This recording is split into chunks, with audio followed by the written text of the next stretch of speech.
guy backed out like last minute or something. Are you sure he fought? Go. Cheers. I'll pull it up. Brother. I'll pull it up. Cheers. All right, let's see. This is why I like having this set up. Fact check immediately. Fact check. What's good, yo? Yeah. There's nothing professional about this shit. It's just chill. Cool, Let's see. Nothing wrong. Guess what I got coming on after you? Not probably 2 from now. Ergus. Okay. I know him and what's his face are trying to start one. You just told me about that. You go down right there. There we go. I pull that in front of you real quick. I need you on that. Yeah. Check, like, you can get comfortable with the chin, move it around, sit back, chill, do as you please, my man. Yeah, 0-1. Okay, so he did actually fight. Fuck. Cause yo, that kid. That's a reason I wanted to have you on as well. Is for you to kind of shine light on some of these guys that have fucking bare experience, even on the amateur scene, and could be killers, but just something is holding them up. And we don't know. Okay, they only have 2 amateur fights for him on Tapology, where he's 1-0-1. Louis Jourdain, one of the best fights I've ever seen. Yes, honestly. Yo, he was 6-0 at that time to fight Hashman in his second amateur fight. Yeah. Think about that too. Remember that. I was cornering him for that one too. Yep. Yeah, I think Spanish was out there as well. Yeah. But yo, that fight was retarded. Like so that back and forth that it deserved a draw. It had to be a draw. It had to be a fucking draw. You're right. Yeah, dude. Judges are right. Yeah, click on that. That card? Man. Yo, let's see. There must have been a couple of our other guys on that. Jeff Blake. I don't know any of these. Patrick Labonte, I kind of know. Jeez. Gaetan Lozo, I think I know that kid. Maxime Sosi, I always heard about that kid. I probably butchered that for the French people. Alex Sonio, yes. Yeah, yo, Yukinori Akazawa. Ergus beat him, yeah. Life. Yeah. Damn. Yeah, this fight. I know this. Sam the Black. Sam the Black. Yo, what's he up to now? I swear he's pro. He's pro, right? He's got maybe. What's this kid up to? 1 and 2. Okay. Let's see the competition. He's fought tough guys. Tyler Kirk got his first dub. Oh, okay. Yeah, he went 0-4 after that fight, actually. He fought Louis Jourdain as a pro. And Tony Laramie. Okay, all right. Tough fights. I'll give that to him. Yeah. You've been around some of these MMA shows recently now, right? Like, have you gone to PFC? PFC is London. London. Yes. They also have BTC as well, too. Yeah. You've been to those shows? Yeah. I don't think we had any of our guys on them. BTC. I'm talking about our guys like Grant. No, MMA. Your guys. You're right. You're right. This is Grant territory. Who's there? I think Ergus fought once. Ergus fought on the show. I think Annie and Todd fought on their first show. That was the one that was at the convention center. Yes. I was at that one too. What's going on with Anastasia, yo? Because she's another chick that's up and coming that not a lot of people know about. She denied her U.S. entry when Invicta signed her. Yeah.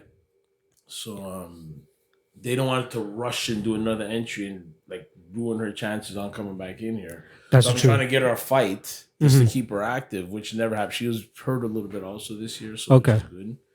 But hopefully this year they get her back going again, man. Because I know she's with Invicta though, right? So it's tough to get fights with Invicta, considering everything's in the US. But Invicta also lets the girls fight elsewhere. I was looking back at a couple of the BTC cards. I'm like, yo, we're all the Grants guys, because I swear Ergus fought on like the second one. On the second or the third one. The second one, I think it was like that. I guess a big guy from Florida. I think, I was like, Ergus ate a shot well, but he kept on chugging, man. Fighting through, man. That kid, Ergus has not lost a fight yet. I know, it's insane. The kid is, dude. I remember the day signing his ass up. Yeah, remember? Yeah. I signed his ass up because he came over from fucking Rev, right? That's right? He goes, yo, I don't think I'm getting anywhere with Rev. Let me come over to you guys because I know you guys have the experience and can get these guys out there. Guy hasn't stopped since, bro. Friggin' insane, yo. I was in Jamaica with the kids and when he was at Worlds. Yes. I'm watching Worlds on my phone through Jaden's phone. You know what I mean? Right on WhatsApp. Jeez. You guys are nuts. Yeah, man. Craziness. Yeah. Yo, he's on some next level. Yeah, man. The kid's dedicated. I think it was his last TKO fight that I watched where he just kept getting the mount, but wasn't able to generate enough power to actually finish the guy, right?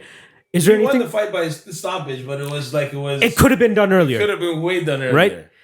Are you guys working on anything specific to try to get him better in that aspect? Body behind the shots instead of feeling like every punch is like you think all the power is in your hand when it should be generated from your body, turn your right? body into your shots. Is that what you guys are kind of saying? Fucked up after that fight, we got one of them dummy dolls. I'm like, yo, 10 minutes a day you're gonna go on this fucking doll and yes, go to town. Nice. I like that. You're like fucking you're lying down like the doll at the end of it. Yeah. You know? But then after he went on this jiu-jitsu turn, and fucking started to rip fucking everybody up in jits, and that's another good thing about him is that he can use his wrestling to an advantage where he can translate to his jiu-jitsu. Sorry. Rather than going for that kill shot, use those pitter-patter shots to keep your cardio up and then open up a submission. Take a fucking neck. You know what I mean? Yeah. I think he has the top control that he'd be able to accomplish a lot of victories with that fight, dude. I get people that tell me that are black belts. Yeah. And say, oh, I can't get this fucking kid off me, man, RG. I don't know what the fuck to do. He's heavy. He's heavy. Just everything. Like when it doesn't look really technical, what he does, the subtleties of what he fucking does to take away people's game in jits, I'm talking about now, right? Yeah. Is retarded. There is a good, obviously you can do like a glass half full type of thing. So he may not have gotten the finish early against that guy. Yeah. But he was still remaining in positions where he was safe, maintaining control. Yeah. Like that's insane for a kid, especially his age. What is he still like 22, when he beat Davis dos Santos, another kid that was that Jack freaking Portuguese guy. What's him fighting these Jack motherfuckers? So fucking guys would call me. We're like, yo, why the fuck did you take this fight for Ergus? This guy's a killer. Fuck. Yeah. I'm like, what do you want to fucking do? Like, I don't see. All we have to stay away is from the man winging fucking his big fucking shots. Yes. You know what I mean? As long as that's a great boxing coach telling you a simple game plan for guys like a Hector Lombard against guys that are just throwing winging shots with Vanderlei, so with guys against like that. Yeah, man. Jessica Andrade. I don't know if you remember the Chinese girl, Wiley Zhang, putting out. Yes. Yeah. You saw the technicality of that. 100%. Crisp. Yeah. So you can easily build a fight around that, considering you're coming from a boxing background, right? Just seeing shit, right? It's but still the way he outworked him, fucking insane. Like he was his shocked. Cardio is next level.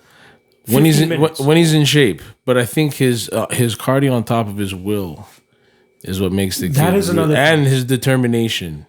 He doesn't look at it as a job, it seems to me. That's why I really want to talk to him. I'm like, I kind of want to know where his mindset comes from in terms of fighting. None of this cliche bullshit. Like we know he likes to eat, you know what I mean? Yeah. But he still says he's disciplined. And somebody told me that he went a whole year without eating sugar or some shit. Yeah, like when he really puts his mind to it. Yeah, when he puts his mind to it. Like he has that discipline aspect, but he's still a kid. You know what I mean? Like that's why I can't.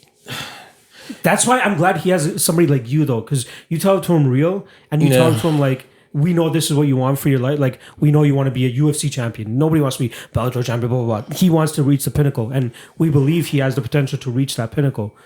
And to have a guide like you, I think he is, like, you pretty much have his full focus. He also does do a lot of the work. So that's the next thing where I can't take that away from him. For sure. Put it down, like, compared to a lot of the other kids. It's not as simple as discipline, drop into his brain. Yeah. Weight cutting, drop it. No, the kid actually learned it. And it's really good for him. I'm excited to talk to him when he actually comes in here. Is there anybody else at the gym right now that you're... Are we on live right now? Are we on? Okay, I didn't even know we're on right now. That's how easy it's going to be, bro. Which other kids in the gym right now? MMA kids. I can't put no really full names on it because as a core group, a lot of the kids are developing, right? Yeah. I can't say like this year's a new year, so a lot of these guys are going to get their chance. Amateur MMA is just getting back. True. On the in terms of the timeline of 2020, who do you believe is going to show? Like I know I don't want you to like cherry picking guys and be like, yo, I'm picking this guy, this guy. Yeah. But is there somebody on the top of your brain where you're like, yo, this is going to be a breakout year for them because they're just on that cusp? I'm hoping Anastasia gets her breakout chance this year. You know what I mean? I agree. She works really Absolutely hard. Agree. She's got to get her mind right.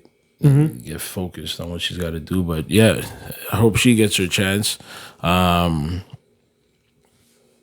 Urga should get back going on the UFC, on the MMA horizon, on doing stuff again. But what he's doing is great in terms they're taking away nothing what he's doing. He's adding to his arsenal. He's killing it. Right? You know? I would rather him take jiu-jitsu matchups, honestly, rather than boxing, just to... but also, even with that, to the truth, to not get hurt. I might get him some boxing fights just to keep him honest and keep him going. Why not? You know what I mean? Why I'm trying not? to think of he's a ways kid to not get further injured and prolong his MMA. Man, Peter, I don't train these guys to get hurt. Right. Hit, I know. But you're right. I get what you're saying. It's just inevitable, though, right? It's inevitable. I get what you're saying. Another reason I really wanted to have you on, though, other than like jacking off one of our guys at the gym, just your story itself. I've known you for fucking 8 years now, roughly. Yeah. And I've known that we obviously know the Graham brothers. You got your brothers going on doing what they're doing in Montreal. I wanted to know your fucking story, though. We kind of talked about it like when we were like chilling and shit, but I don't really know the RG fucking story, and I think the world needs to know it. The truth is this: I used to be the kid that used to go to the gym with my brothers every day. Yeah, be in the gym, working, watching.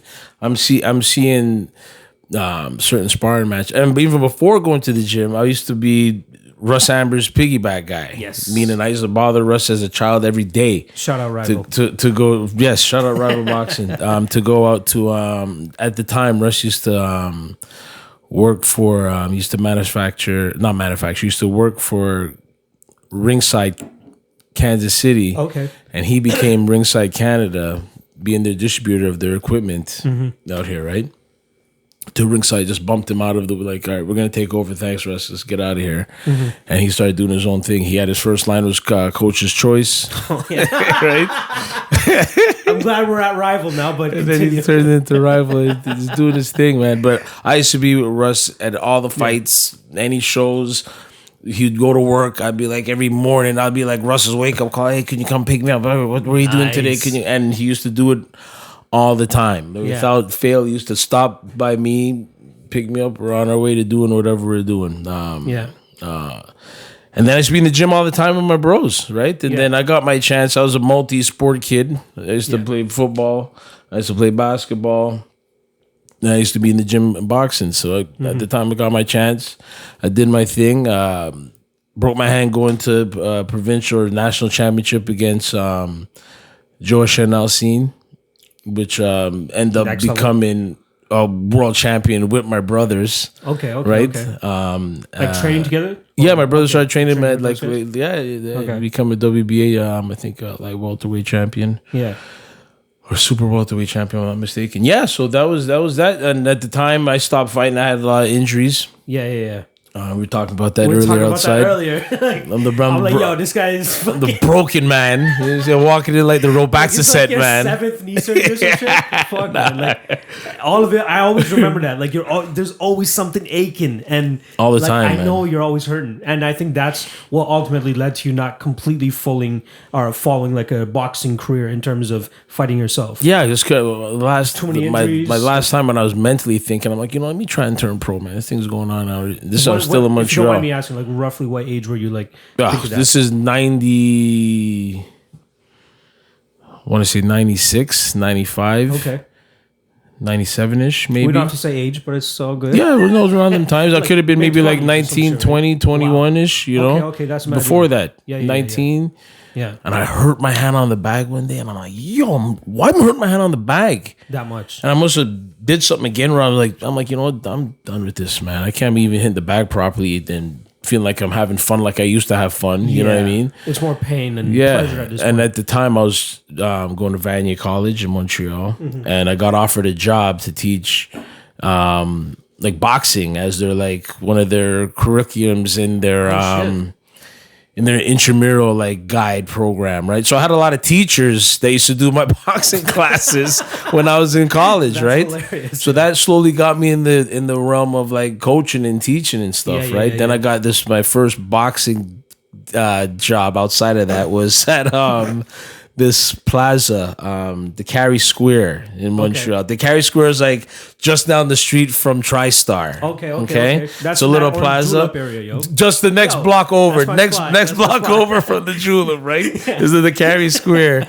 And he used to have this fitness gym in there, right? Okay. Then I don't know how I got that. I can't remember how I got the gig, but myself and my cousin Milky, Dwayne. Yeah. Used to come. I know Dwayne. That guy makes his appearance at the gym every now and then.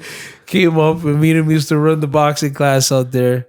And then that was it, man. I used to do a little boxing training. I used to go to the gym, still hanging out with Russ and stuff. And then I ended up moving out here. Yeah. Just to try something different. And I was working at the banks. I was working for this computer company, hard work. I can't imagine you in that life, bro. Yeah, man. I can't, bro. Like, hard drive. You're so passionate about boxing and just having that attitude and energy. How I got back, because me leaving Montreal and getting my diploma, my French certificate could have got me a lot of gigs. So I'm bilingual. Yeah. But because which is a trip, but continue. But at the time of like when Quebec wanted to separate from Canada, I'm like, yo, I gotta get out of here, man. This is crazy, I'll keep you French. And I went to Toronto one summer, and I'm seeing like certain guys that left Montreal to come out there and saying they're getting double the pay that they'd be getting doing in like Montreal. what, boxing? No, it's like doing bilingual jobs. Oh shit!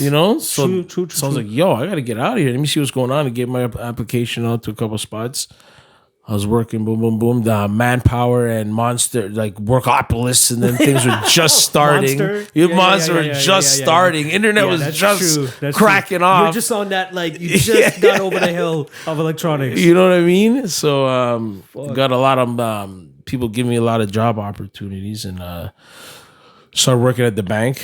Yeah, that was my bigger gigs. I started working at the bank. I was DJing also full time. Yes, I remember that. I know that, there's a lot of links in the industry still. Yeah, I was doing a lot of nightclubs. I'm working at the Royal Bank, and then 9/11 happened, and then people stopped really trading online and stuff. Those are RBC investments. A lot of people are doing a lot of stock trades. Everything was going off, and my department, they just wiped out our whole department. Like even my boss, Peter Buse, cut everyone. Bam, gone. You're gone. Everyone's gone. Here's your severance. Here's your severance, but get lost. Decent, but that's still fucked. But I was like, whoa. I'm like, this is how this thing is. And at the time, right before that, I think 2 weeks after that, I was working at years. I was working at Flow 93.5. Yes, and doing their live to airs and stuff. And I left and I went to Kiss 92. Myself and Baby U got offered a radio gig out there. Yeah. And within 6 weeks of being there, they changed formats to Jack FM. Yes, I remember that shit. And they fired everybody, right? So I was like jobless for at the same time. Somebody's out for you, bro. I tore my Achilles right after that with the go play ball. Jeez. One afternoon. Fuck. Yeah, man. And during that time, I was like, yo, man, let me look about trying to get back into the coaching thing. And I started coaching guys at Premier Fitness. Okay. Doing my thing out there, and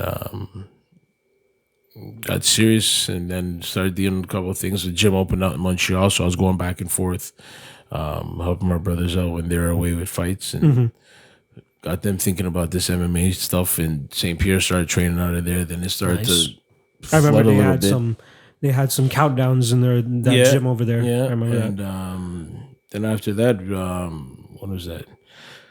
During the time, Neil and them guys were coming around the gym, and they're like, "Yo, man, you should try to get something going and see if we can get a gym going on." So Neil was training at Premier? Once in a while. He'd come out once in a while. He'd come and we'd do some pads. That's how you guys met? No, man. I know Neil from doing the nightclub stuff. Okay, right? Yeah. He's pretty big in that industry right? too. That's how we know each other. So they would come into the gym and we'll do some stuff. They'll bring a couple of guys. Nice.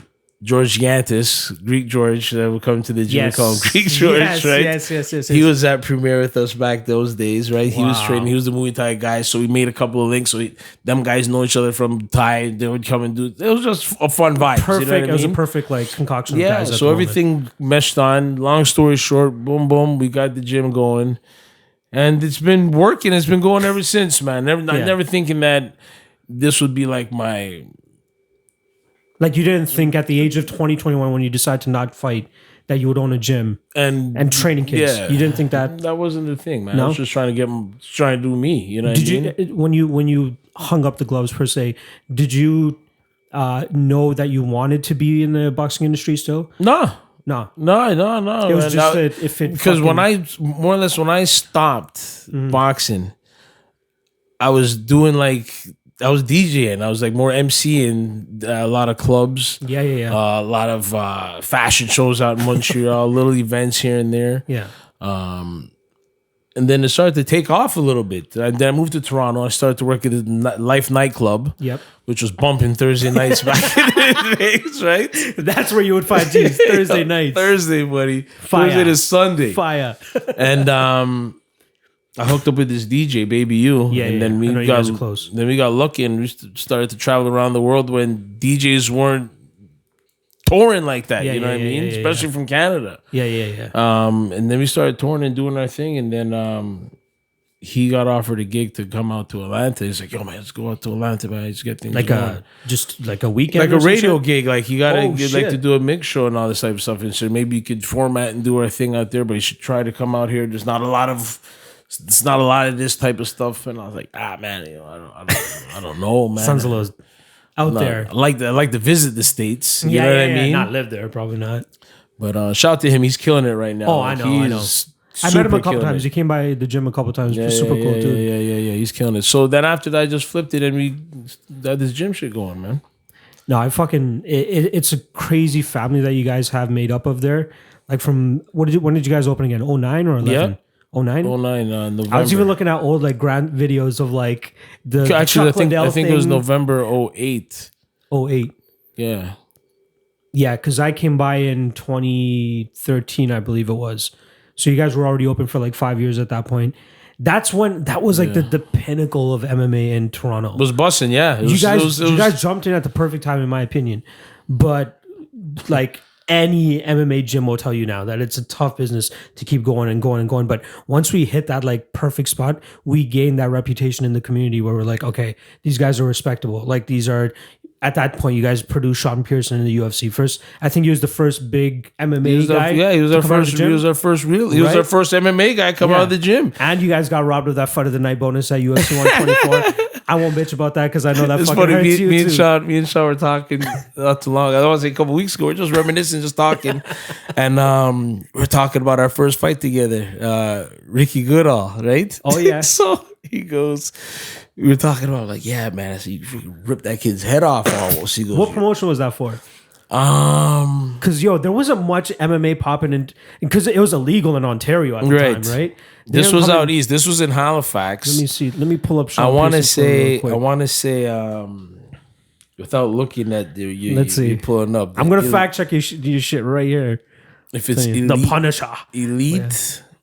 Was it Elite? Okay, Elite sounds familiar because that was a Montreal club, right? No.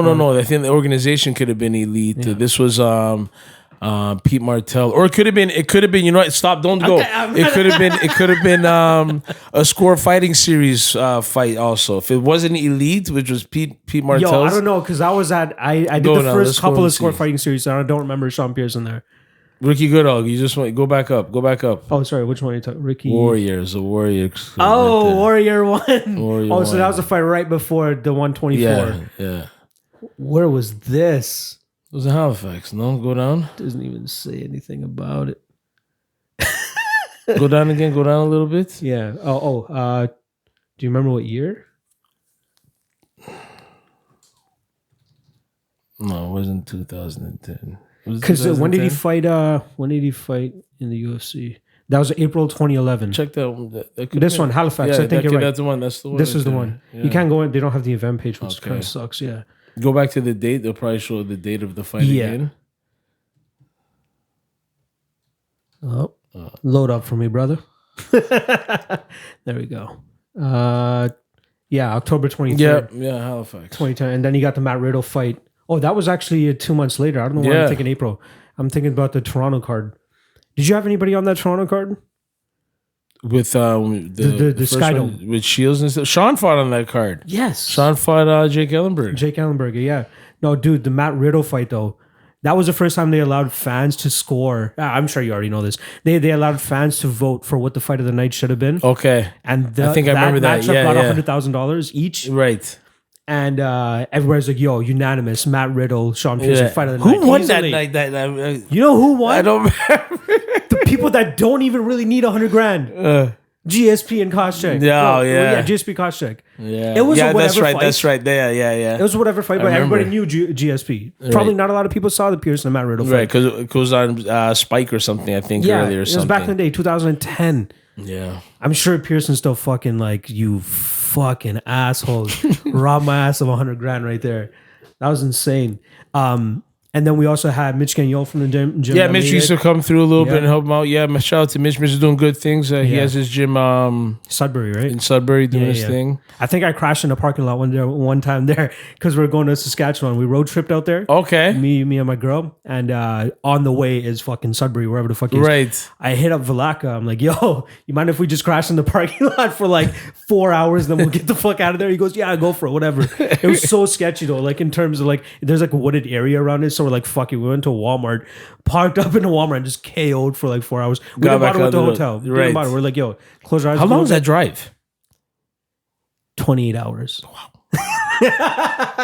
Yo, honestly, Ontario is nice. You don't have to tell me. I So know. I know. beautiful. I believe it. I believe it. So beautiful. But once you hit Manitoba, oh, Lord, dude, it's just dead Flat. trees, straight, flat. Yeah. Saskatchewan is nice a little bit, but you know what I mean? Ontario is beautiful though. Once you hit Ontario, Especially, the I don't really recall ever really driving like what's the that most part. north in Ontario you've been?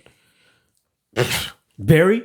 Yeah, maybe just up there. But it's up there also. Sault Ste. Marie? Sudbury? Haven't driven to Sault Ste. Marie. No, You've never been to Thunder Bay. There's no way. No, your ass has never ever been to Thunder Bay either. No, Yeah. no, never driven that. Never. You know what? What's Great Wolf Lodge is going that way? No, it's Niagara, right? Great Wolf. I'm not 100% sure. I've never actually been out there. I could see it being in the Niagara region. I could see it being in Muskoka. Can't remember, but I've Maybe been Muskoka? I passed Barrie a little bit, but not that far out. But it's nice. There's a lot of hills, mountains, lakes, ponds, rivers, and shit. A lot of scenic routes and shit. So it doesn't make the ride too bad, but I enjoy it. Like we just You're a fucking- driver anyways, man. You've That's been what I on the- mean. You've been on a lot of I don't road mind. runs, I don't so, mind. Yeah. Even when we used to do like SEC shit, they're like, yo, go grab the tickets. Yeah, you're a road I could have mailed warrior. it, but I'm like, yo, I want to go build a relationship Yeah. with the people at the gym too, right? Going down to fucking Waterloo, going to Yeah. remember the fight store guy that's out there? I can't remember his fucking name. I'm gonna tell you right now. Black dude. Combination Sports. Combination Sports. Yeah, Do you remember the guy's oh, name? oh, Fuck. man. Shut up, bro. I don't know if the store. I think he ended up closing the store, Yeah, but yeah, yeah, doing yeah, strictly yeah. online. It's gonna kill Elroy! Elroy. Bam! Yes. Yes. Damn, G. I don't know how you pulled that one out of your ass. I have no idea how you pulled that out of your ass. I was gonna look at my phone too for a second. There was Don in St. Catharines. Yeah. He owned a fight store out there too. Shout out to him. But I used to like when we were doing the SEC thing. That's another thing I want to kind of talk about. That was fucking fun. Like I really enjoyed SEC, man. That was fun. And you guys anybody can clearly tell from the outside looking in, it was just a bare bones production. We just want to get these guys fucking fights. Yeah. That's it. There's none of that going on in Ontario. Right. We have PFC now. We have BTC, BTC. but it's like every 6 to 8 months ish, right? You know, shout out to those guys because It's hard to sustain this it's type of hard, business. It's hard, man. You know, and to have promoters like Jamie Champion that's been putting his He's a head G. to the ground. He's He's a a G. super G. He's He's a been G. trying to Yeah, do yeah. it for a minute, took a break. He's doing the amateur shows that look like professional shows back in the days. Yep. Now the shows are really anyhow. He's They're always taking done off. great shows. You know what I mean? yeah. And he's trying to move it to different places. Yeah. So I heard TKO is doing some shit in Ontario now. I don't know what's going on with TKO, but TKO was doing some stuff a little while ago. Yeah. BTC is doing their stuff But moving but around. when we put SEC on, yeah. there was nobody. There was right? there was no lot. Like, I mean, I don't know if I any think of the those Scores guys- Fighting series just stopped or something like that. Maybe Because I came from that, like the last couple shows I did with them, with Brendan Fife, Ardo Ocal, Yeah. fucking Robin Black, Yeah. Mauro Ronaldo did one of the Yeah. commentating for the Yeah. shows too. I think a lot of your guys were our guys were on those cards too. Rogers bought them out, shut them down, Yeah. broke Brendan Fife's heart because that guy called me. He called me like literally after they fucking told him they're done score done. fighting series. He goes, "Yeah, yo, we're out of the business. They Rogers bought us." I'm like, ah. And that guy cared. You met him, right? That guy's he's another G. Yeah. He is a guy that cares about his business so much that he barely let other people do stuff, but he just handed down enough so that he's not completely overwhelmed and stressed. Right. But that's how much he cared about it. Such a good series too, the Score Fighters. Yes, Hamilton Place Theater was a great place to put it on. Yeah. I remember that, putting it on the stage. It was a fucking great setup. No, we did our first one at Hershey Center. I don't know if you had anybody on that. I think Wooly was on that. Wooly fought on that one. Yeah, he fought against Nick Mamalis. I remember that guy. Because, I saw him at the hotel after. I'm like, you're not going to go out clubbing or anything with these guys? He goes, I'm just going over to Wendy's, grab a spicy chicken and come back to my room. Yeah. I'm like, there's an after party going on. I think you were at the after party too, but they did it at the Hershey Center and they had, I remember that.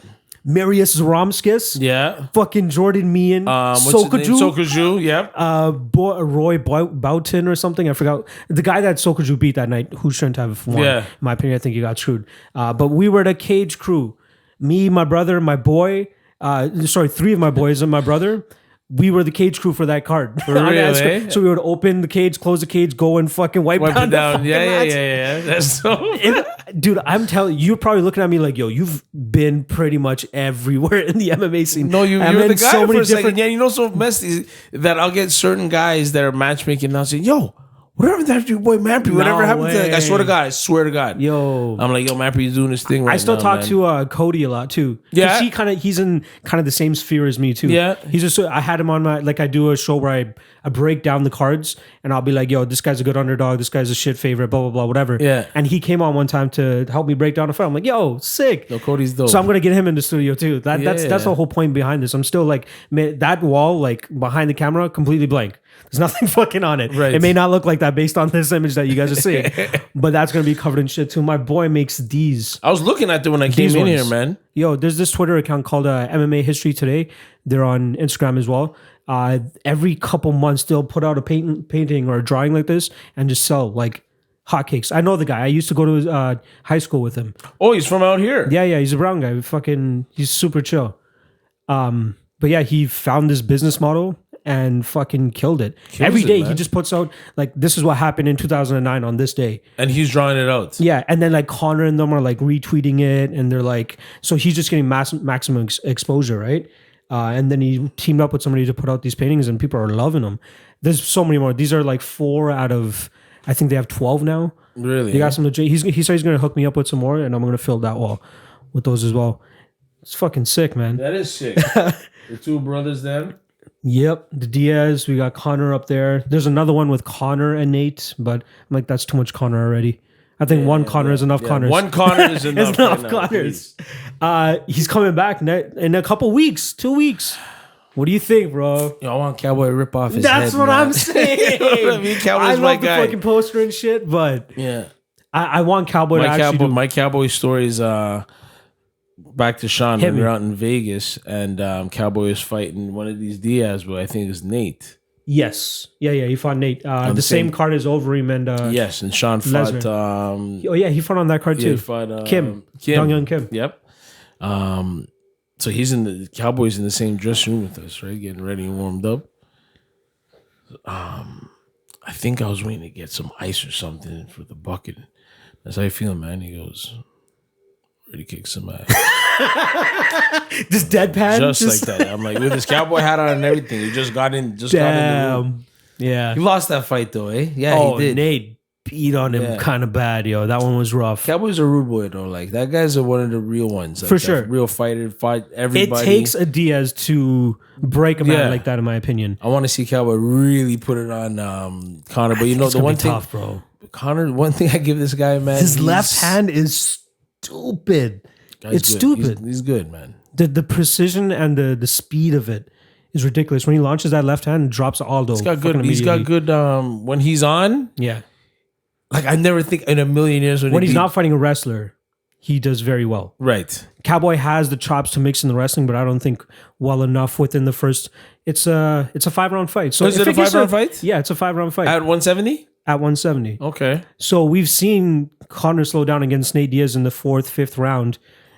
That's where Cowboy could probably do his best work. Cowboy, to me, just can't get. He's got to get out of the first round, and he's got to just keep the smarts. Stay on the IQ thing for even the first round and a half, 2 rounds. And just good. You know?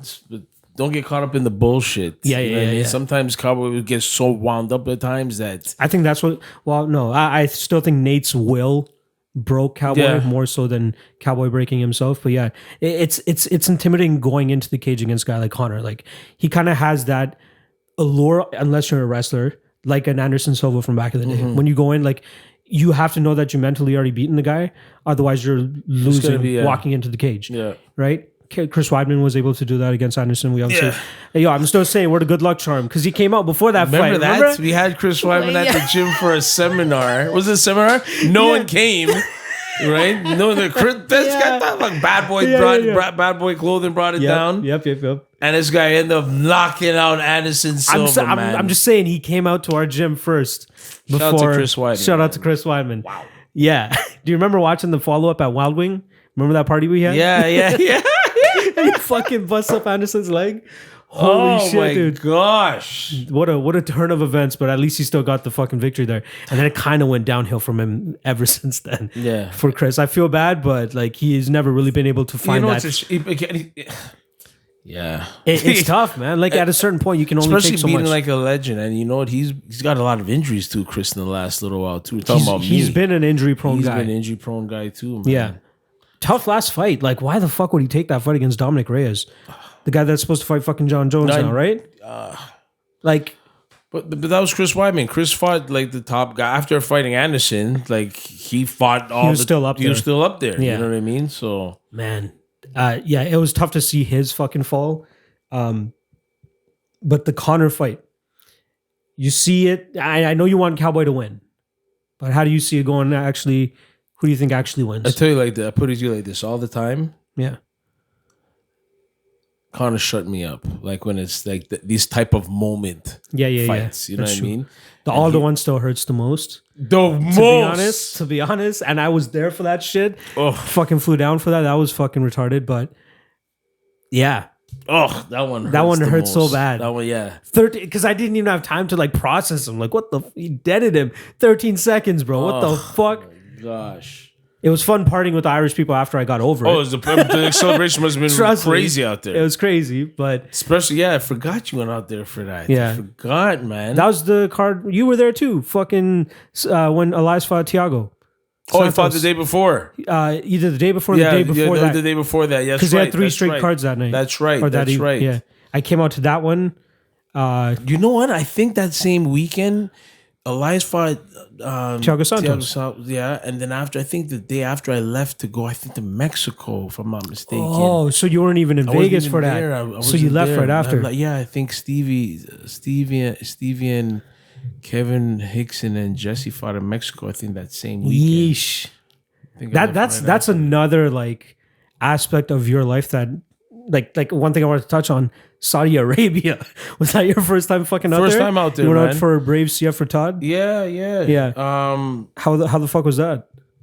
What kind of like was just it a different life, man? It's like was it what you were expecting it to be, or was it more? I think I was expecting like when you.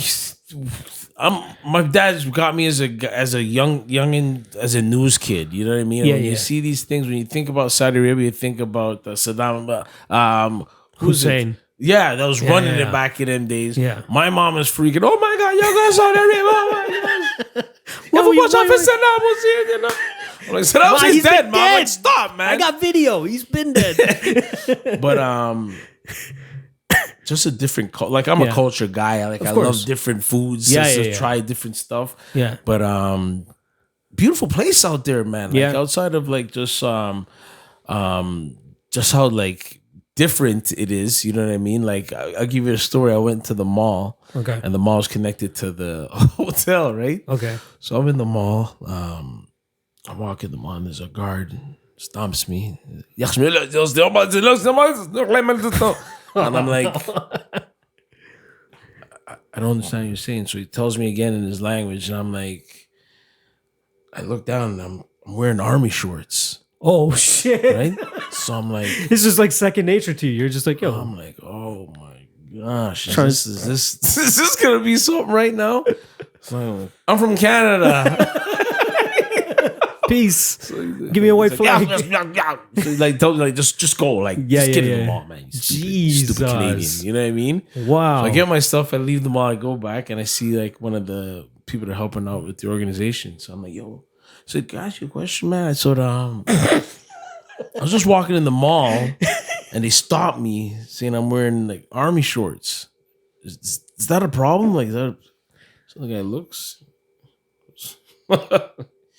It's not that you're wearing army shorts. What?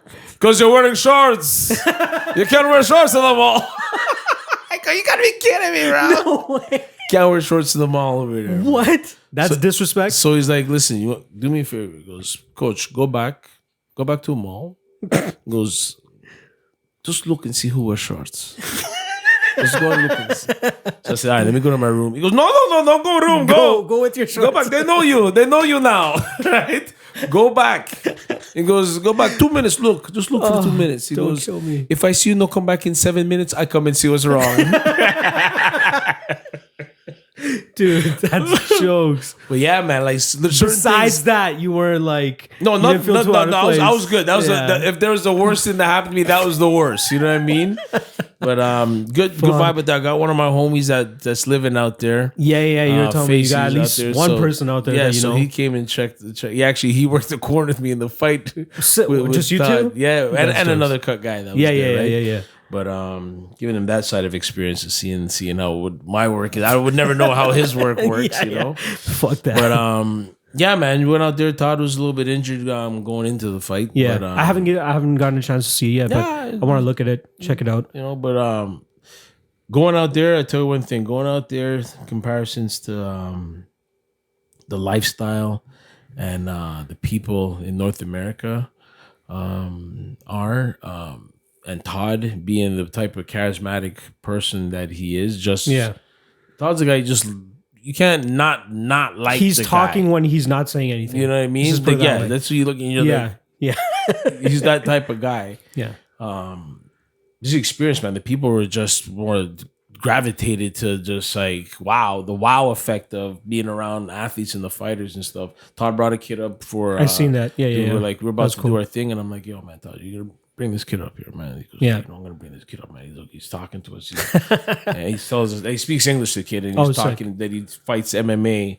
Oh shit! In Saudi, he's 11 years old, right? So we brought him up. They did their thing, so it was cool. So I think that got a lot of the fans like really like, you know, this guy's not a bad guy, you know? Yeah. And he has that Black Hulk persona that a lot of people gravitate towards. Like Saudi Arabia still loves their WWE, for example, right? Right. So they love a character that they can attach to, and I think Todd exudes that for them, which is weird to say. Yeah. Right. And I saw them really falling in love with the whole Black Hulk thing. That's where I saw. I don't know if you've been seeing when WWE goes over to Saudi Arabia. Have you seen? It's huge over there. It's like it's fucking huge. But they want the old guys to come back. They're still living 10 years ago. That's so true. They got like Shawn Michaels coming out of retirement, fucking barely has his hair still, fucking trying to do the sweet chin music without fucking popping in Achilles, right? They still love that shit. They want Undertaker back. They want Goldberg. They want all that shit. When we left to go to the airport, true story. You know, I know you don't bullshit. I think I'm gonna write a book on this because that's why I wanted you as guest number one, because you have the most ridiculous experiences. Continue. We're leaving, and Dan from Brave, he works out with the organization, says, "Hey man, Todd, I've never seen this, but after you lost your fight, you had people crying." Like, he had people crying? The little boy that we brought up, cry. Oh, Right? Shit. He said this other guy that was helping out, cry like him fought up dead. You know what I mean? Jeez. So we're getting ready to leave now, man, Preet. And same dude's like, yo, he wants to bring us to the airport, like me and Todd. You know what I mean? So like, all right, boom, boom. So we're in the car, we're talking. We can't really talk English too much. Yeah. So doing your best. So he's like, we're like, yo, how old are you? And he's like, I think he's saying he's 26 years old or something. I'm like, all right, man. Your girlfriend, you have kids? 6 kids. I'm like, 6 kids? He's like, what? We're like, what? So we're trying like, do you understand what you just said right now? Like you you got right? 6 kids. Six kids. That's nuts. Like, wow, you know? So we were trying to talk, but then language just got crossed. Yeah. We're like, listen, man. Talk to Todd on the Instagram. Yeah, you know what I mean? Translate. Exactly. Google Translate. We're good. Click. You know what I mean? That's jokes. So I'm going to leave them, man. We get to the airport. He gets out, Todd gets out. So I'm trying to open the door and there's child lock on the doors. Don't tell me he comes and opens the fucking door for you. Let me go on the other side. Child lock, right? So I'm like, yo, guys. And I turn around and the guy's crying in Todd's shoulders. Yeesh. Right? So I'm like, man. is this for real? Is this really happening? This guy's crying? Holy shit. I'm like, yo.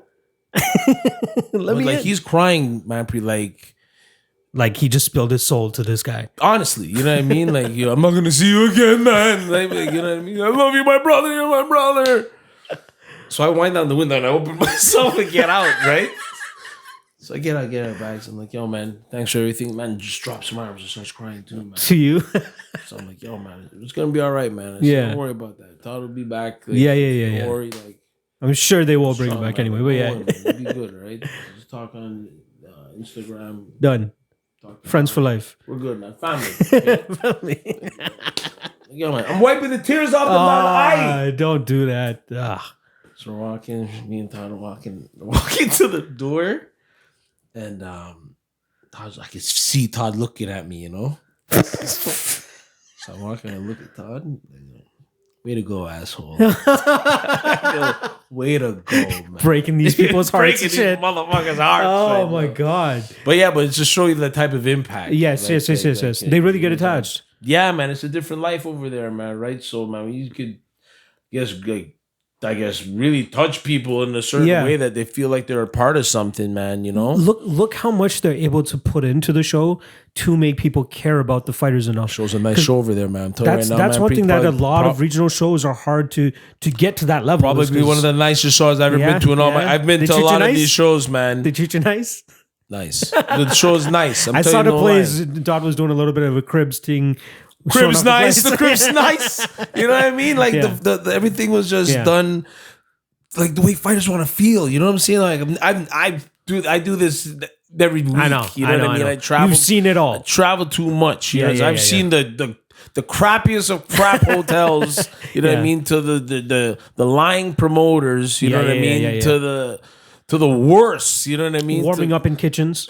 Worse, you know what I mean? Like, to that extent, you know what I mean? Yeah. To like shout out to Brave FC. They have something special going on out there. I wish that a lot of fighters, and I hope I could get a lot of the guys from the gym on board to fight out there. I wouldn't say it's a shame that it's so far for the athletes that are cutting weight and stuff.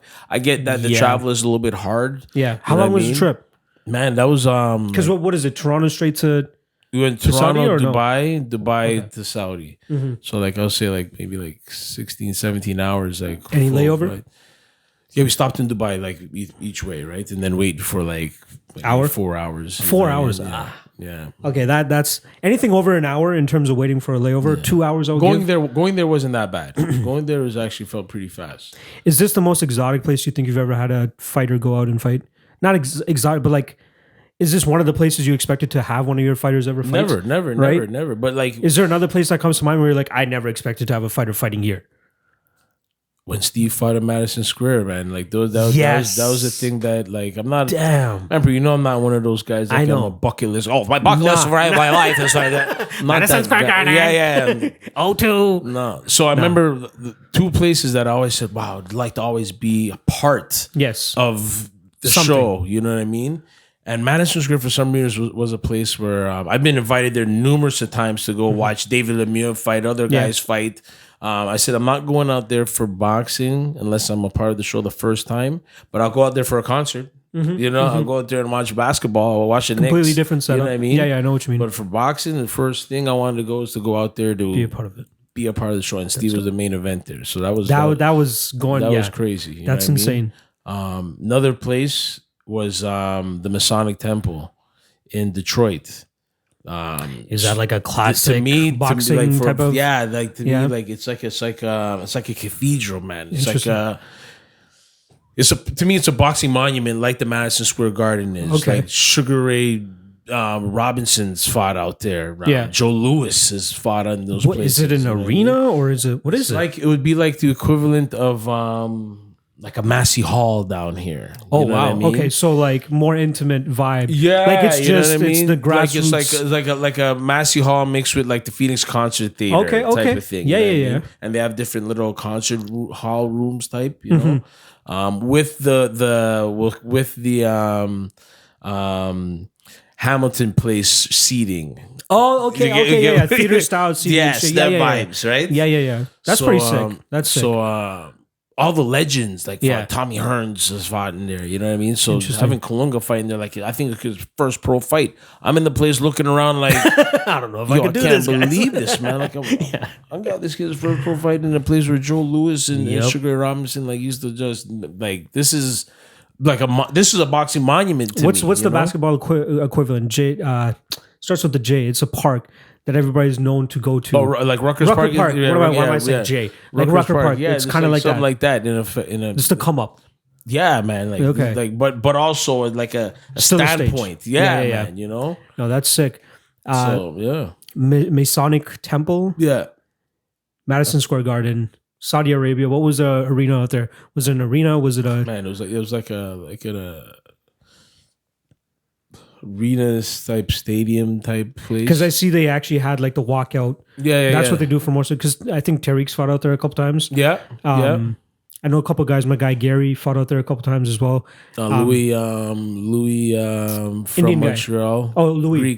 Greek Louis from Montreal. Oh, San TriStar. Lucas. Yes, he Yes, fought out there. yes. He actually fought for the title, I think, a couple of shows ago out there. I saw one of Krua Lynn's girls made her UFC debut recently. Okay, I know didn't what see I'm that. talking about? No, I didn't see that. I think she came up on the losing end, but it was weird that he would always have his guys go out and fight in Romania, which is where this girl is from. Remember, have you heard of that promotion RXF? Well, Eileen is from Romania, right? But he still has like ties. Like, Because is he running that? He's not running the I show. don't know if he's running the show out there, but I think he just because he's a good connect Yeah, guy. I remember Kyle Nelson had a bunch of fights out there. Yeah, he's fought him out there a couple times. I want to say some of the like Asenza I think was out there as well too. Or, not 100% sure, but I'm not sure. Yeah. Maybe Josh Hill. Maybe he's been out there too. But yeah, he's fought a couple of his guys been out there fighting out there. I don't know his girl though. where the fuck is Logan McGuinness? Wow. I was thinking about that dude the other day. I'm like, yo, it's so funny. Hit me. Where's that guy at? Logan's in Orangeville. You know what I mean? Yeah, He's yeah, working. He's doing his thing. Yeah. I think he just he went through a little rough patch in his life. He just lost the love of boxing and just fell back a little bit. This ain't a sport that if you are a little bit out of it, you shouldn't be competing. You know what I mean? Especially a guy at you his should have level. him on the show one day. Also, I will gladly hit you up first. I know. I hope you. I think it'd be good for him too. But I just talked to him the other day. He's expecting a baby in April. Hey, nice. He got married a little while ago. So he's doing a lot better than he has been in the last little while. You know. Okay. But he hasn't been competing or anything. No, right? no. He I think he got to draw his last fight. He couldn't come out to the gym because didn't have no vehicle at the time. But he got a draw, and then I think he just took a step back seat a little. How long has that been though? It's got to be a couple years now. Well, man, that was a kid that like I'm telling you, working there, and whenever he would come in, I felt a little bit of a different vibe. Like not in a bad way. There's a bit of a star aura around him. Right. I don't know if you felt that, but you see these guys but something to me just felt like when Logan's in there, I'm like, oh shit, like that kid worked hard, man. That kid was work. That kid was work. Super nice. Like the guy's super nice. I love that kid. You know what I mean? For sure. Like awesome dude. I think with He'd some come out to the fight nights. He didn't have to do any of that shit, but he was coming out to these things. With some of them guys like that are so driven that they have like in a sense nothing to fall back on or have some fun with other things, right? Yeah. Sometimes it's like the tunnel vision is so tight on trying to make it that they don't make it, it could just fall apart, and it could be They don't really have any other outlet in a sense, you know. It's good that he's looking after himself in that aspect, though. Yeah, man. I mean, Man. Yeah. I even if he doesn't fight another day in, ever, and he's still young. He's still- if he was to do it, he just has to get his stuff in order and get his mind right. But I think he's already laid a cement, at least in the Ontario boxing scene, to a point where like, okay, this guy's one of the fucking greats. You can say he's one of the regional greats. Right? He like, has some great moments out here, man. Yeah, he's fucking legit. Like he fight over there in like some of those big cards in the States as well. Yeah, Like, he's fought the on a undercard? couple of PBC shows. He was signed with Ken Casey. Shouts out to Ken Casey with the Dropkick Murphys on the Murphys. Oh shows yeah, out I remember there. that. They had a couple fights in Boston or something, right? Yeah. I remember that. He was doing his thing, man. Yeah. Yeah.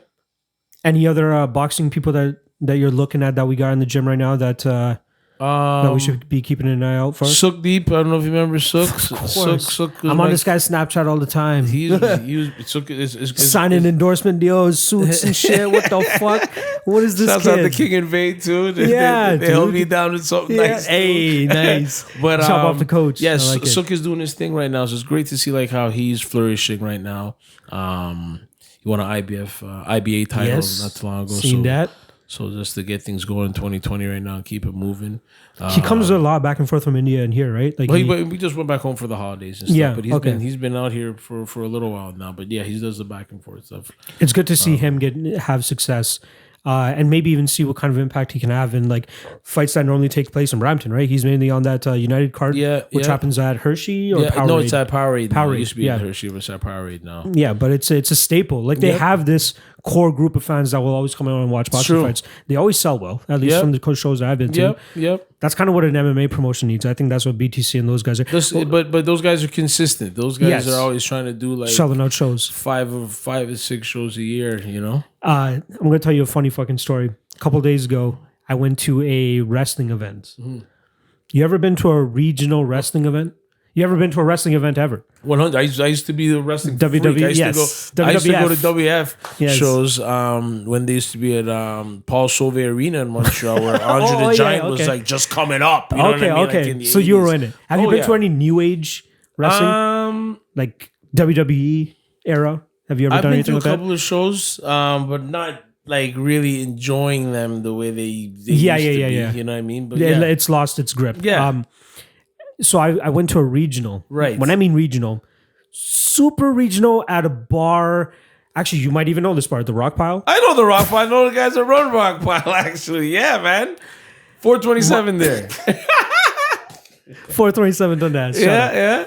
My boy, one of my college friends that I went to school with, we were roommates and shit. Very interesting still.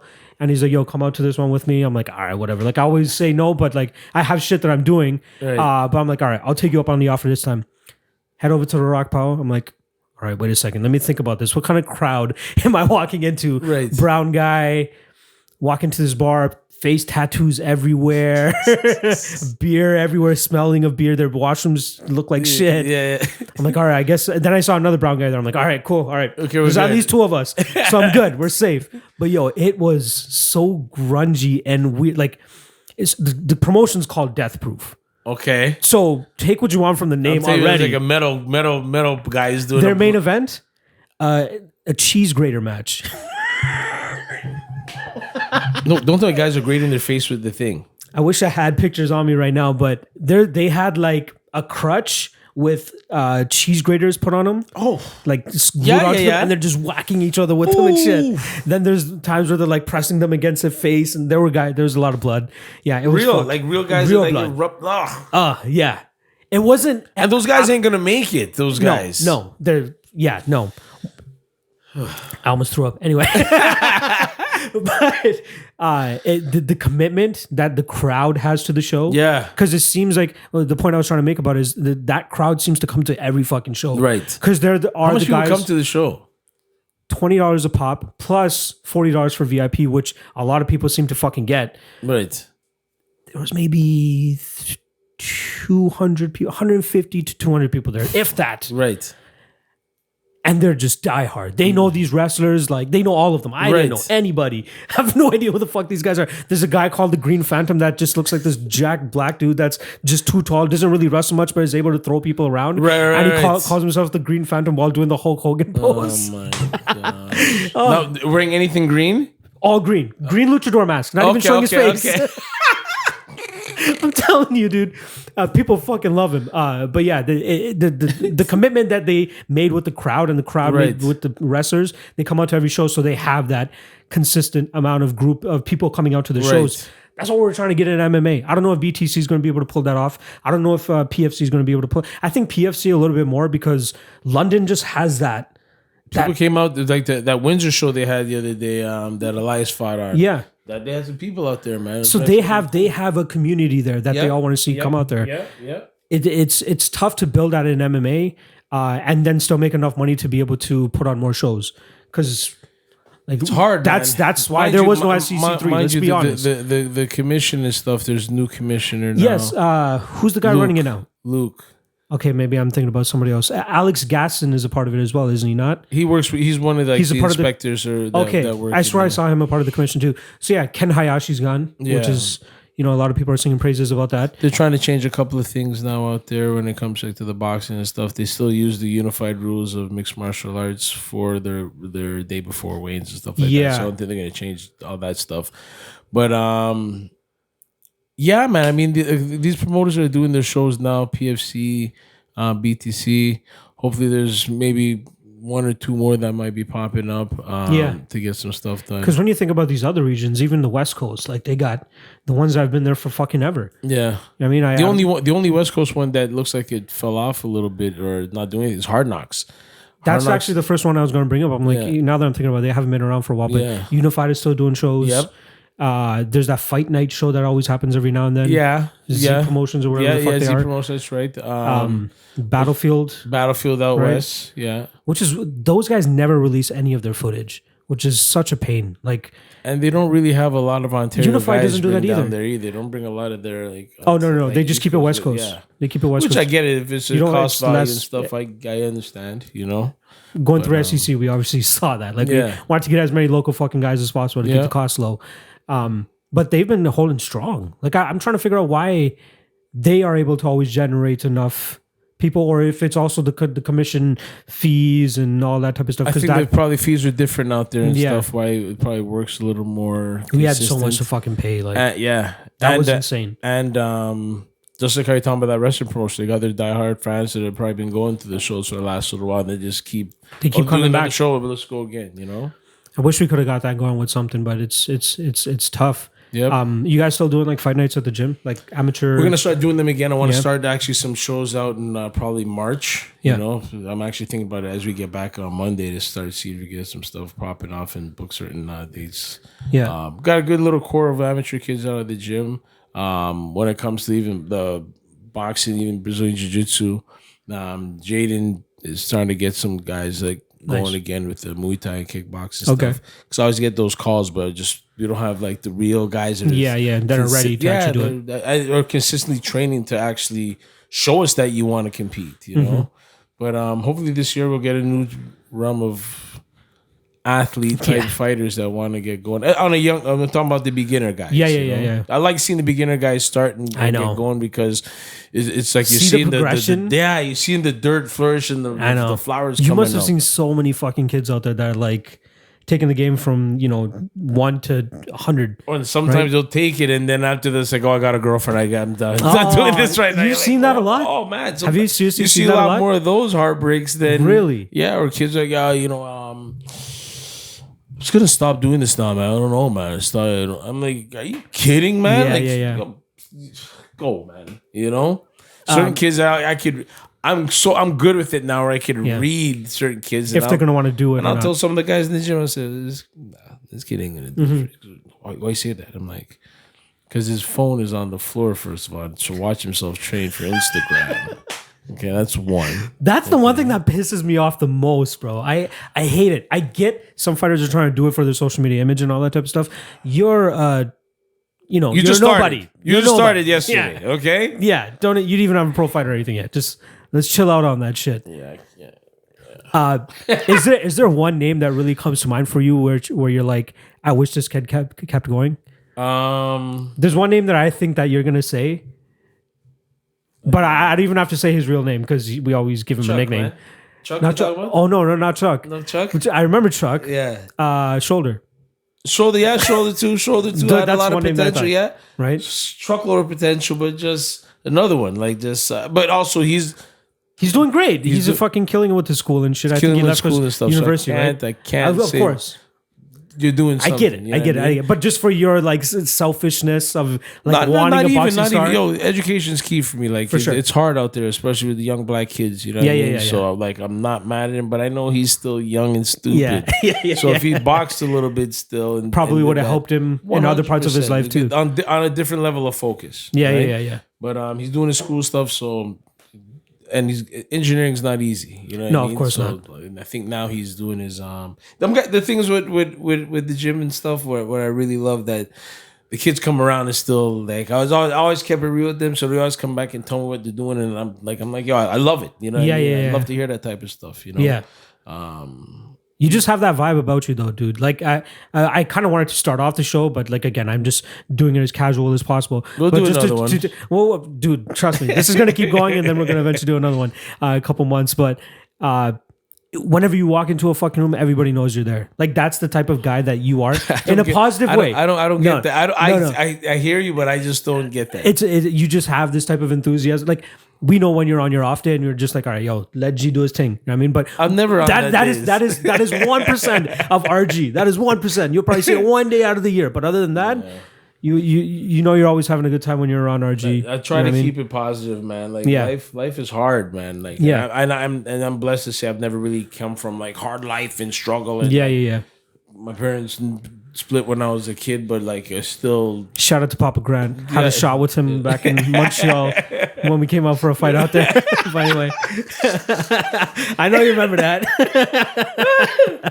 That was fun. Man. Like just like I was talking to one of my buddy's kids. That's like she's a big.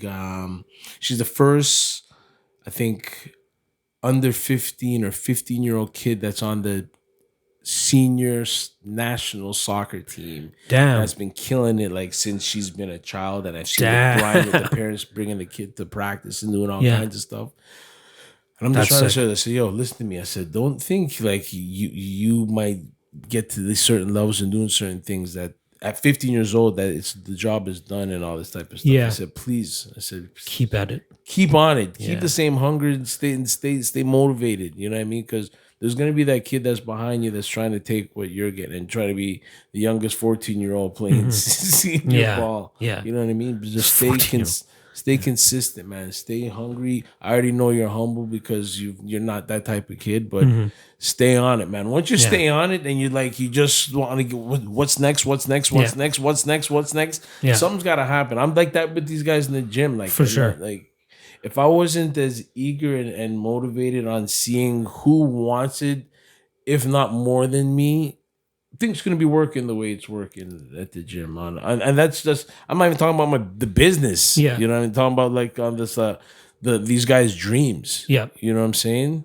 But we're on the cusp with a lot of these guys and these girls and women, right? Yeah. And there's another girl, Tanya Ozenik, that's boxing. She's former basketball player turned boxer. Like nice. she's already athletic coming into the the sport. She's like her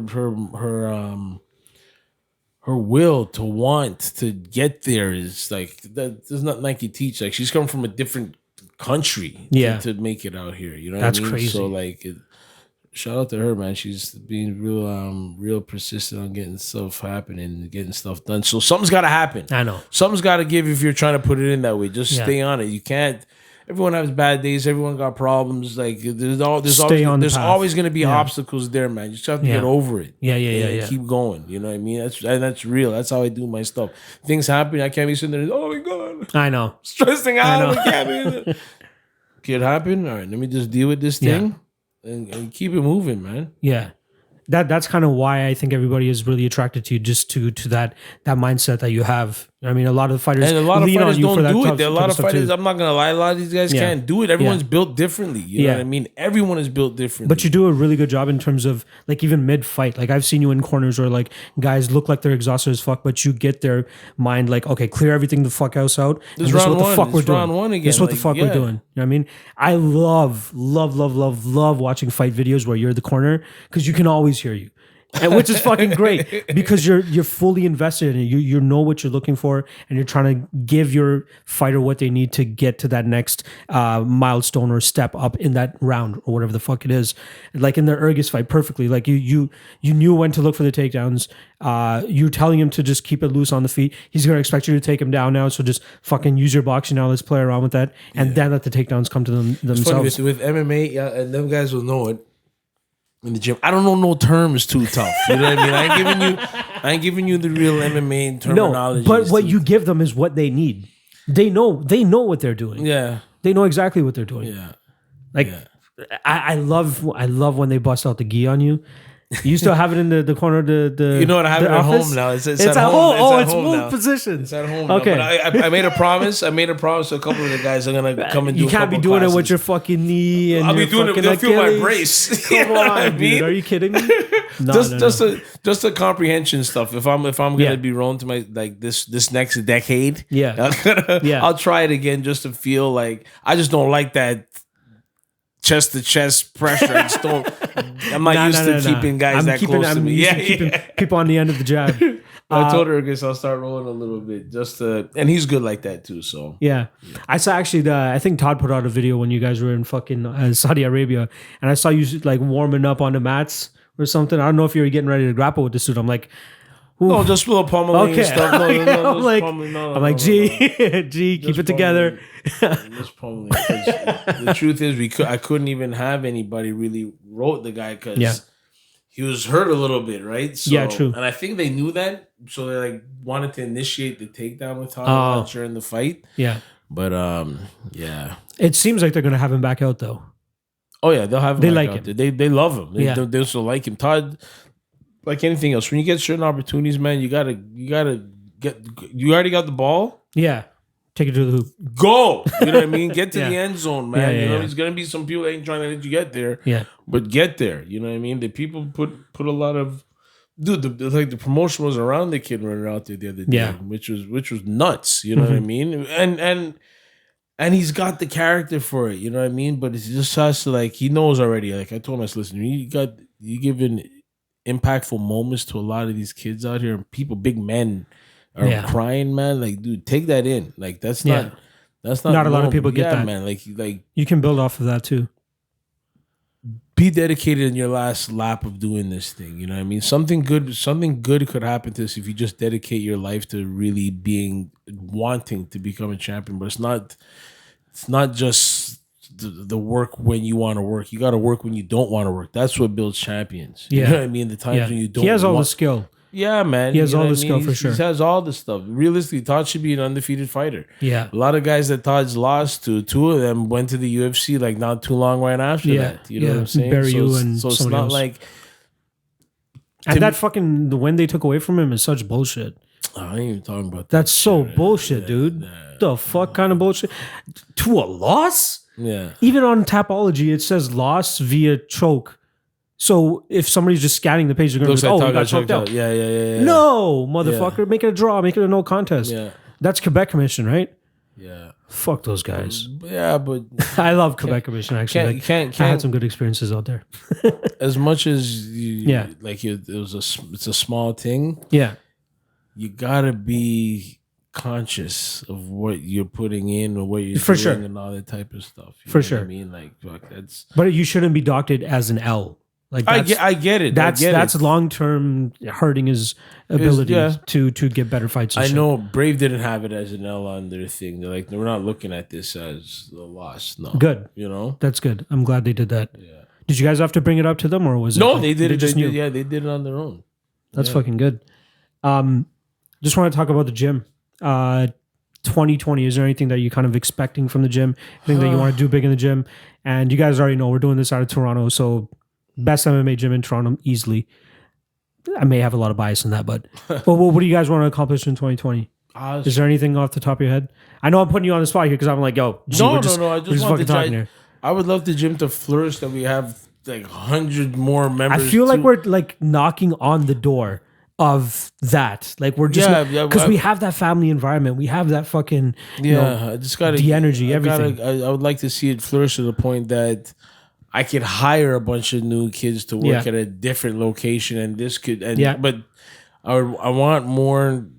I would like more of our kids program to flourish a little bit more. I'd like to have a lot more kids in the gym. Yeah. So working on trying to get that going. And just do great things, man. Like with not just with the athletes in the gym, but the members in the gym. I get members in the gym that's saying them coming to the gym changed their lives on how they do it. Like those I know we've just been focusing on the fighters, but like the actual those things members, like that, man. I'm like, wow, make up you a know lot what of I it. mean? Like I get speechless. So I can't say. I'm like, wow, he really has certain things. Like a lot of the fighters' friends are just members of the gym. Yeah, you know what I mean. Those are some of the kids end up being the fans of the guys that they're seeing fighting in the gym. Right. I wish I had more kids, like a karate kid school program that I could bust in guys. You know what I mean. There's a way I'm trying to structure it, but at the same time, it's a tough market to burst into. You know what I mean? It's very tough. Like I even tried for as long as I was there. I know Marco is doing a fucking crazy job too. Yeah, he just hold it down as long as he has. Shout out to Marco. Maybe that's another guy I want to bring in here and just he's been his around brain the fight game for a long time. Warrior Fight Store, I think was his, right? No, he was I'm getting that wrong. Breakdown. You're on the brink of it. Beatdown Sports. I don't know how RG's brain is still taking this fucking well. Beatdown Sports, man. Jeez, from Elroy to Beatdown Sports. And Marco's doing his thing, man. He was selling our SEC tickets too back in the day, I remember. So that I knew him even from that too. No, I think you guys are on the cusp of that, but that door is just so hard to fucking break down in this industry. But I think the consistent work that you guys put out there and that we're even able to show the world in terms of like our athletes going out there to compete shines even a better light on our fucking gym. So it comes down to obviously the coaching and the experience that members get when they get into there, but to have the validity of the fighters actually being successful and going out there and traveling to Saudi Arabia and doing this for a living type of thing, right? Yeah. I think that brings a lot more shine onto the gym, which is why gyms like TriStar and all these other fucking gyms are flourishing because they have that spotlight on them. I think there isn't really any gym in the Toronto area that has that spotlight on them like a TriStar, like a Jackson Wink, right? There's no gym. There's like, we know all the gyms, right? But there's none that like, if we ask somebody from fucking Texas, like what MMA gym is best in Toronto area, or if they say Montreal area, they're gonna be like TriStar right away, right? Right. That pedestal is waiting to be fulfilled, and I think we're right there. Like I truly think we're right there. We're just grinding, man. We're just trying to work, man. It's a tough fucking business. It's rough, you know. Like, but perseverance is because we've seen a lot of shops come and go. Yeah, we've seen a lot of for sure. Even before grants, I'm sure you've seen like all the boxing gyms that are still there, and which you know. But it's and us for say with the gym. We're open from morning to night. A lot of these gyms are open like from 5 to 8. Yeah, they're evening type gyms, right? Mm-hmm. So the coaches have their full-time jobs. I in a sense made this my full-time job, which is it's hard at times, you know what I mean? But thank God I got a good core system. The faces haven't really changed too much in the gym, so everyone knows everyone, you know. Who's the longest standing member there right now? The longest standing member right now is you remember Rasta Adams? Rasta Adams, he does Jiu-Jitsu Adams. He's still coming around? He's still there. Nice. Tom. How about a lawyer? What's his name? Oh, he's there. Amir, you talking about? Amir's still there. Around? Nice. Amir's still there too. Those guys are like the original pack of guys that started the gym from when we opened. Is Ronnie still coming by? Haven't seen Ronnie in a long time. That guy had a crazy lifestyle. Who else is in there that would be there from the beginning days? Trying to think of other guys that were like staples. And these are guys that done. Is Vic still around? Yeah, of course. Not Day. Other Vic. Small Vic. Oh, Four Finger Vic. No, you had to do it. No, he's not around. Nah. He messed up a little bit. The guys. Damn it. Yeah, he messed up. right, next. Yeah. Couple guys messed up this year. Yeah? And don't come around no more. And can't come around no Can't come around no more. Oh, I hope nobody from like the diehards, like the Grand for Life's are. They're gone. We're not talking about those people here. Oh my God. Yeah. This might be, I have to be off camera shit. No, we don't give I'm a fair guy. I know. There's I don't want to say his name, but there was a dust up that happened one time at the gym when I was still working there, where a guy came in. I think I was still working there. A guy came in asking for you. You didn't want to talk to him or something. Actually, there's two guys that did this now that I'm thinking about it. I don't give a fuck about throwing this guy's name under the bus. Imperado. Remember he came into the gym? Fuck that guy. He's a goof. Everybody knows he's a goof. But there's another guy that tried to come talk to you.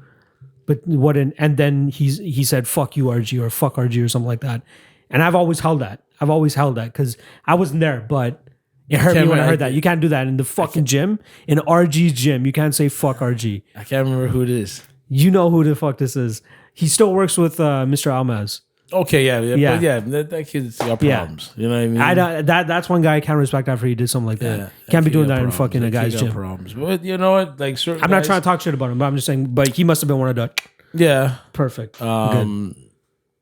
Almaz can do as he pleases. That's fine. Yeah, you could help. You could help people that want the help and then get the stuff that they want to do, but you can't help everybody. Yeah, you know what that's I mean? fine. Without.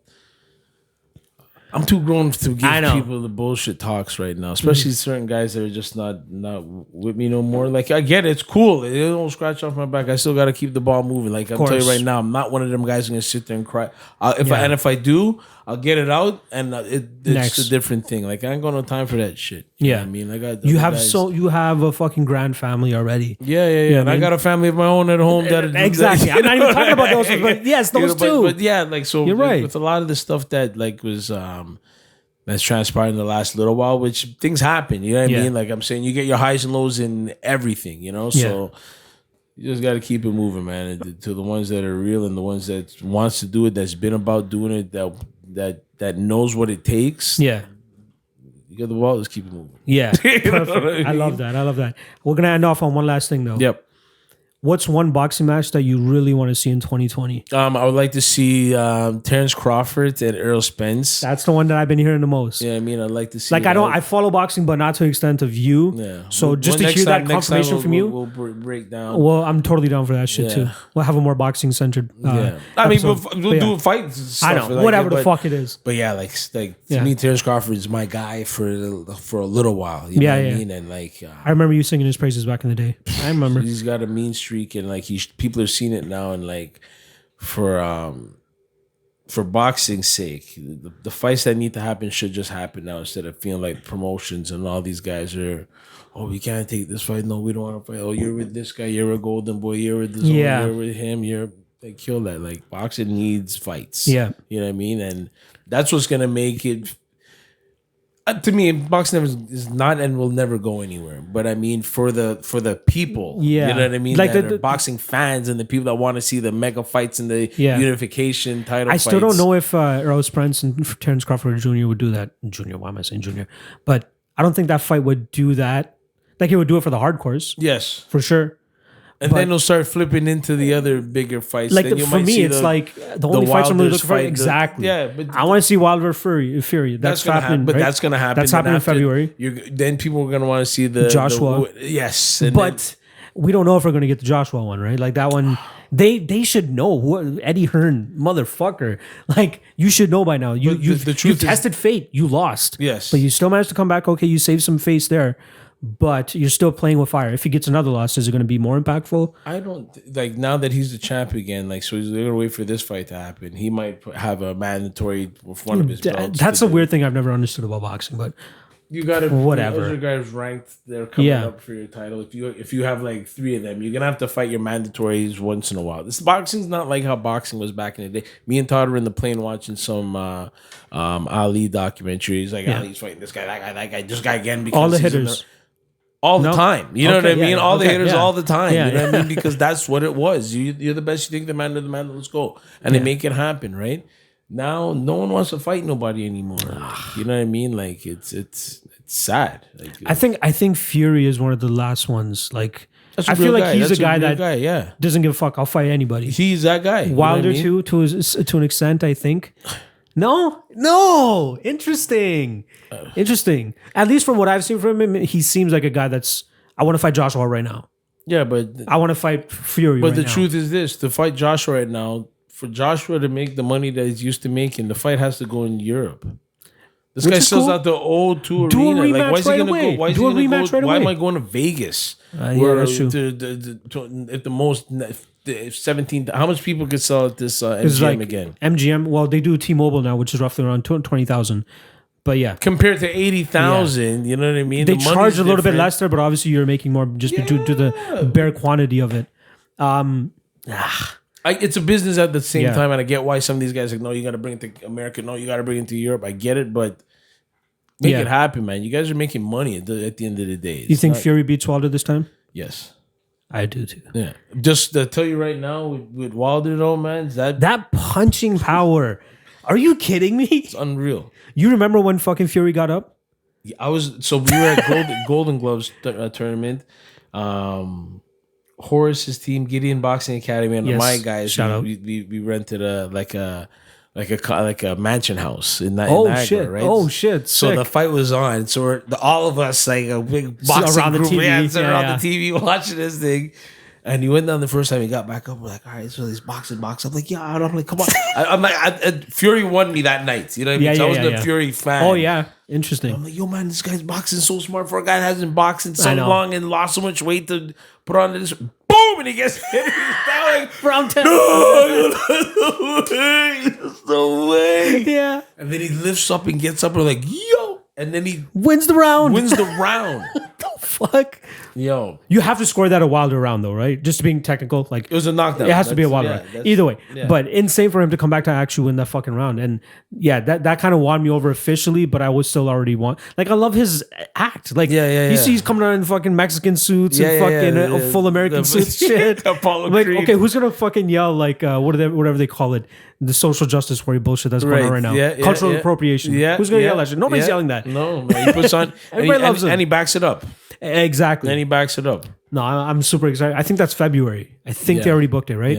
Yeah. February 20th is the same night that I got Tim Cronin and Sukdeep fighting the same night at the Parade. Oh, okay. I thought you were talking about fucking Tim's been around for a while now. Yes, right? man. Yes, Tim yes, Cronin. yes. Yeah. Like I expect him to be on one of those like undercards of like these bigger. He's fought on a events now. couple of. He's fought in Poland on. Not throwing shade at United. United's fucking doing great. No. It's still a great platform. Yeah. United's been doing big things also the last year, getting a couple of their fighters noticed. Like Brandon Cooks fought on the Canelo undercard. Okay. Yeah. Well, when I remember that. fought Yaimi, and he fought another big fight in I think Kazakhstan or early last year. Cook's killing it. Yeah, he's doing his thing. He's headlining the next card, right? Yes. I think so. Yes. Yes, the same night. The Tim and Sook are fighting that same night as Wilder Fury. Yeah. Nice. All right, dude. We can fucking talk like 24 hours. I can talk your ear off. You could probably hit me over the head with that fucking beer bottle. I'll still talk to you for like another 24 hours or so. Anything you want to plug? Like the gym, Grand Slam MMA, Toronto? Plug the gym. Plug the gym. That's going to be in. I'm going to do an intro video quick before I throw on the podcast. So they'll get everything they need to know about RG. Yeah. Anything else they want? You want to shout out? Instagram. Yep. You can put that there. I don't. Perfect. Rival TO Grand Slam MMA. I think that's what it is. Yep. Shout out RG. Shout out Papa RG. Shout out Manpreet doing the show. You know what I mean? Appreciate that. Shout out Ergus. What's popping with Lock of the Night? Second half of 2019 is a little. There's been a lot of fucking upsets that fucking killed. Gregor Gillespie losing to Kevin Lee fucking killed my shit. Yes. There's a couple other ones. Either way, it's still running. I'm still in the profit, but could be more in a profit. Let's put it that way. Starting 2020 in January 18th, the Connor card. But on a 2-fight winning streak right now, 2-event winning streak. Okay. Hit big on fucking, who the hell just won for me? I remember Peter Yan and Amanda Nunes. Okay. You saw those demolished, right? So of course. Yeah. That's what Lock of the Night is supposed to be. Like fucking, sure, Amanda Nunes is going to go in there and fucking murk Jermaine Durand. Right. Peter Yan going to go and murk a 40-year-old Uriah Faber. Right. That's a Lock of the Night. Right. That's what I came up with the fucking shit for. But yeah, I started this. I still have the hats for fucking Rhino, dude. I want to do more of that too. Like that's kind of what this brand is built around, is like the MMA Lock of the Night thing. And then I have Combatosseurs, which is this show. So every Sunday I do one with my best friend, and we just recap whatever happened, like fucking UFC shit. But I want to drop on every Wednesdays now, where I have an actual guy, because I have a proper setup for it now, right? Yeah. I might as well fucking try to see what I can do. I have a lot of contacts in the industry. I know a lot of people, even BTCI, shout out to them a little bit, and they have a couple people coming in and doing a couple shows too. So I just want to be able to expand the MMA brand, or even just talking shit about with people in MMA. I always said it, man. Like, you're one of the guys that's been true to this. You actually generally love this stuff. Oh yeah. When you left the gym, I was like, fuck, bro. I'm not ashamed to. I am not ashamed to admit this. I cried when I told RG I was leaving. I fucking cried because it hurt me so much that I had to make that step. But I knew that I would never be removed from the family, though. Like, I know, like, I haven't shown my face there in a little bit, but I know whenever I come by, it's going to be love regardless. Easy. That's it. Like, that's why I love these guys so much, and they always have like a piece of me, a part of them, right?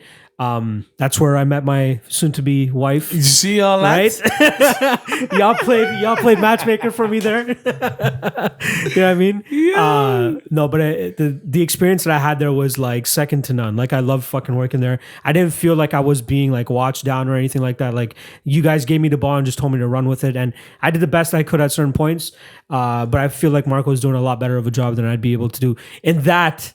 I know I want to be in the MMA industry, but I'm still, like, even now, I'm still trying to find my niche, still trying to find my pocket where I can be like, okay, I'm settling here and this is where I'm going to run with it. Right. This Lock of the Night thing has kind of been that for me. Right. You know what I mean? I'm running with it. I'm like, I got a lot of loyal people that watch my breakdowns every fucking week.